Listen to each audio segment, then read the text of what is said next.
was digging into the topic of cryptocurrency and Bitcoin and NFTs and all that to figure out just a little bit more about it, because people are still really learning what all of it is. And even though like cryptocurrency has been around for a decent amount of time now, but a lot of it is heavily based on ownership. The value of it comes from owning it and taking part in it. That's more so with NFTs, I guess, than Bitcoin, because these cryptocurrencies are really just a way for you to take out the middleman and like fulfill transactions. But when it comes to NFTs, you know, it's just this material token that basically doesn't exist. Some non-fungible tokens. Yeah. And that like it really doesn't exist, but you are claiming ownership of it. And you know, it's a creation that is, I mean, it does exist, but it is a product you could just get for free. Like, you could just take a screenshot or whatever. Like, the real value that this is providing is that you own it. Yeah, so I think when I first heard of NFTs, I'm like, that's crazy.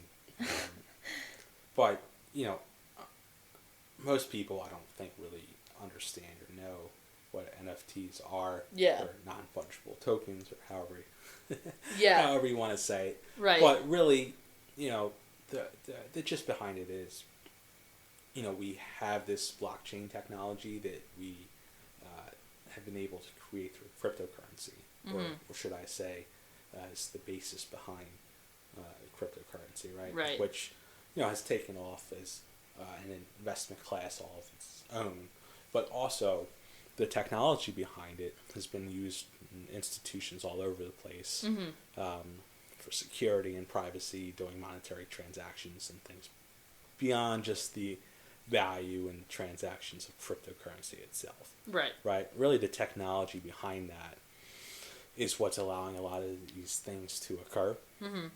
And you know, the whole deal with NFTs, I think it's interesting.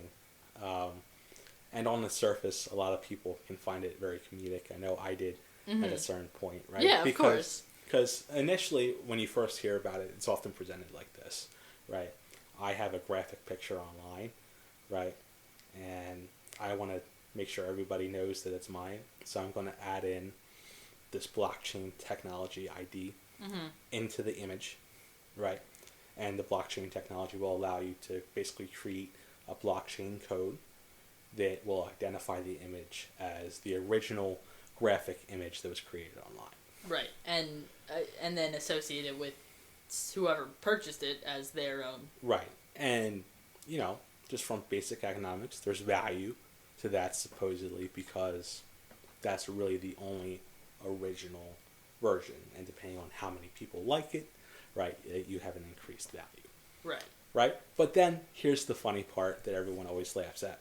Because you talk about this topic, and no matter who you talk to, I myself even said it, well, you can just go take a little snapshot of the picture, right, and like you have download it to it for yourself, and you have it to use for what you want, right, right. And then the response is, well, but you don't own it. This person will now own it legally. Yeah, and see the way a lot of the way things work with that right now is that like everyone's okay to use it, right? Like in a personal setting, right? If you have whatever graphical image it is, right? Like there's nothing stopping you from having that image on your computer, right? Right? Like you don't have you know, the FBI coming in saying like, hey, you have this graphic image on your computer. You took a screenshot of my NFT, right?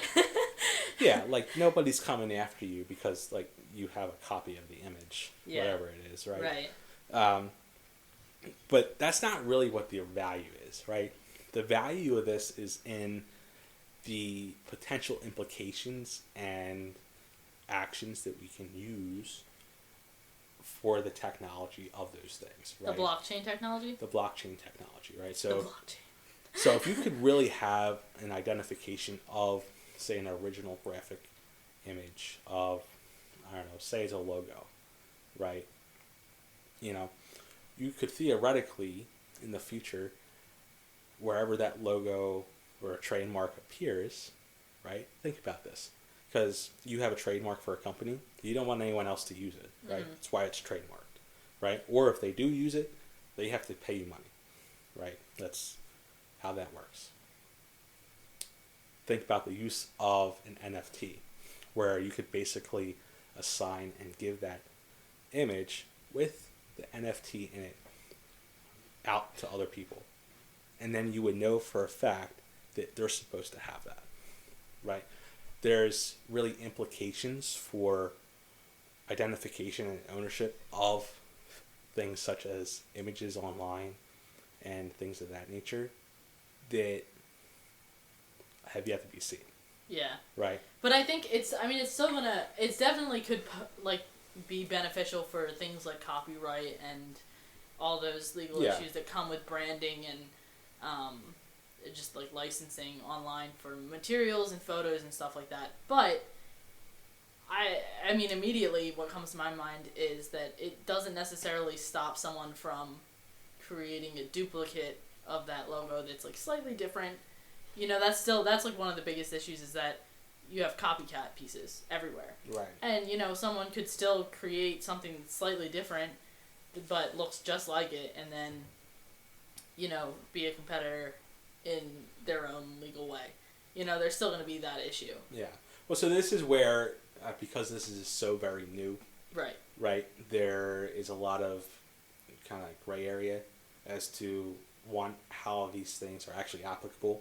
Right. And two, kind of what the legal kind of setup and ramifications are. Right. Right. Yeah, I mean, the biggest advantage that, like, the blockchain thing has is that it's really just confirming the transaction. I mean, the blockchain itself, as I understand it, it's not really confirming the piece itself. It's confirming the transaction. Right? Well, so partially. So especially for NFTs, it's both. So for an NFT. Well, yeah, it goes one way. It's like this person. Yeah. So with an NFT and the way the blockchain technology works behind it is that you theoretically would be able to identify, one, that the whatever image you have is the, in fact, quote unquote, original one that was created, right? And then on the flip side, that you bought it and you own it.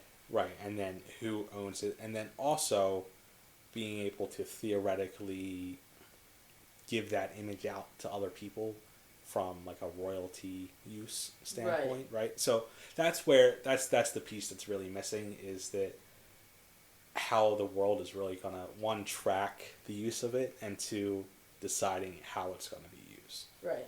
And the other thing is, you know, this became kind of a model idea because, you know, this was implemented, and then, you know, a couple people made a lot of money off of it, right?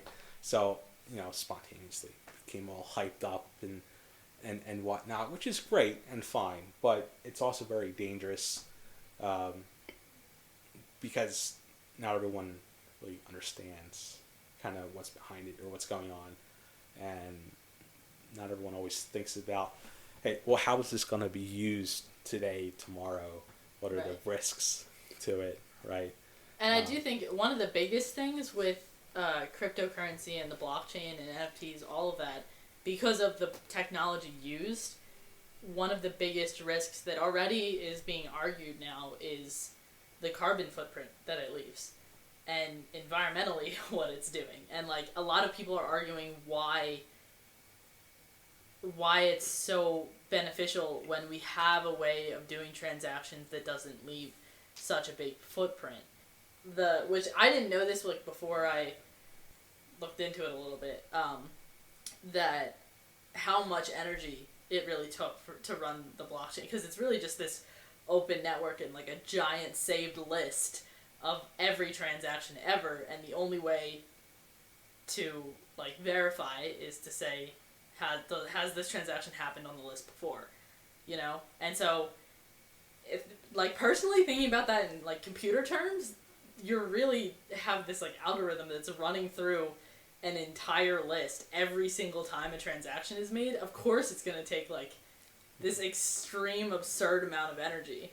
And that is taking, it's all running on fossil fuels and leaving this giant, enormous carbon footprint. And I remember one article about this artist who made an NFT, or made a few NFTs, started selling through it, and then realized that to sell like 5 of his paintings, it took the amount of energy that could run his studio for 2 years in 10 seconds.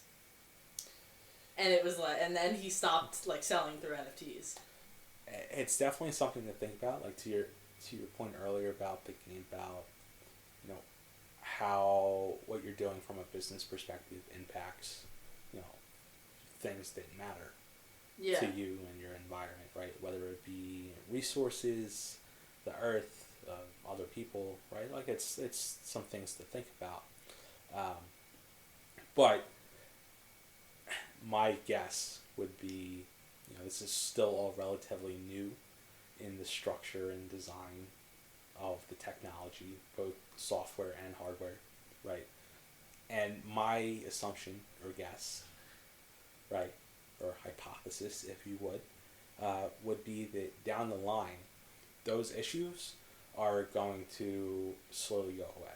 Yeah, I mean, there's already like companies coming out with the same like idea of technology that's used for the blockchain, but it's more eco-friendly. Right. I don't think it's absurdly more eco-friendly. I don't think it's like super advanced, and there's still, the big ones are still the less eco-friendly ones, but just in general, it does show that there will be advancements in it. Yeah.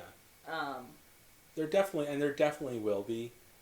One, because, you know, those particular issues, you know, around implications to the environment are very much more upfront and, you know, one, accessible to the world. Like, everyone's more aware that those issues are occurring and what the implications are, right? And then also, just from a technological progression standpoint, like you look at, you know, old school hardware and technology, right?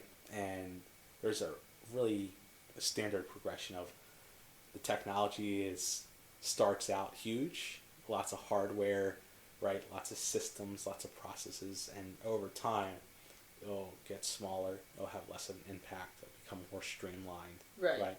And I mean the technology that's used here, it's really just, it's all just storage, right? The biggest like factor that's going to play into this is someone creating a new algorithm to search through the chain and confirm things without it being something that hashes through every single past transaction, or does it more efficiently. And look, these, like, the idea of implanting and using things to identify things in images isn't a new concept.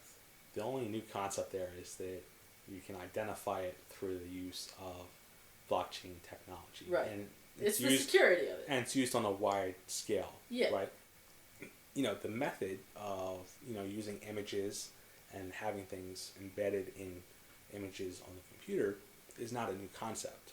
Yeah, it's cryptology. It's in the name. It's cryptocurrency. Yeah. It's embedding things and using cryptology to hide code and whatever. It's not a new concept, and it's being envisioned a little bit differently here, but yeah, it's definitely not the start of it. And even the algorithm that's used, like, you know, it's just sorting and keeping a big giant list. It's just that someone put it together, and now we're here. All right. Well, I think that wraps it up for our discussions and segments on business and the whole world of investing and everything surrounding it. Now we're going to jump into the first appearance of the music review, which is a segment that's going to occur weekly on this podcast.